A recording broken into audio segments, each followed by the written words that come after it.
cost of global war in the year 2014 reached $14.3 trillion or 13.4% of the global gross domestic product, a report by the Institute for Economies and Peace says. Last year, the cost of global conflict equaled the combined economies of Britain, Germany, France, Brazil, Canada and Spain, according to a recent report by the Australia-based group. The statistics mark a 15.3% spike in the cost of conflicts since 2008, when the financial impact was recorded as $12.4 trillion, the report notes. The report also described the Middle East and North Africa as the most violent regions in the world and Europe as the most peaceful, adding that Saudi Arabia's ongoing aggression against Yemen has dragged down the overall outlook for the Middle East. According to the report, Syria, which has been gripped by deadly unrest since March 2011, was world's least peaceful country, followed by Iraq, Afghanistan, South Sudan and the Central African Republic. Hello, my name is Tim Wallace and I'm Executive Director of the Nonviolent Peace Force, which is a small international non-governmental organization that is changing the way the world handles violent conflicts. As I'm sure you know, there are millions of people around the world today who are killed, maimed, have their homes burnt, their villages destroyed and their livelihoods destroyed by war and by violent conflict. And we're trying to help do something about that. And we are doing it in a very specific way, which is to use unarmed civilians to protect people and provide safety and security for people who are caught in these terrible situations. As you probably know, there are many military peacekeepers working in violent conflicts at the moment, mostly from working for the United Nations, who are trying to protect people and keep the parties apart and help calm down the situation in war situations.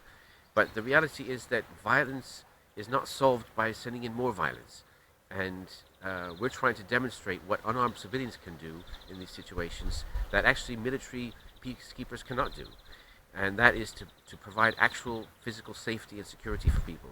One of the things that we have been able to prove over the years and in working in a number of different conflict situations is that people respond, whether it's armed guerrilla groups, whether it's warlords, whether it's politicians, whether it's armed actors at any level, they respond to persuasion, influence, pressures, ordinary people talking to them. They don't respond very effectively to threats, force, violence. That just creates more violence. So we're trying to demonstrate what's really possible in these situations, which is that by talking to people, by working with them to get them to do the right thing and to behave according to international humanitarian law and to protect people and protect women and children and civilian lives, we can actually make a difference in those situations. And we've been doing it in Sri Lanka, Philippines, Sudan, Georgia.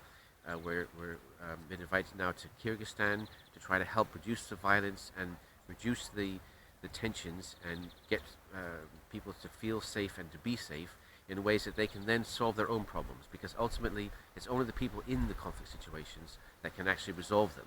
People from outside can help make the situation safer for them, but we can't solve somebody else's problem. They have to do it. So I hope you will join me in supporting this very important organization. It's not very well known about yet, but we are, as I said, changing the way the world handles violent conflict, because it's obvious once you actually try it out and see what it can do.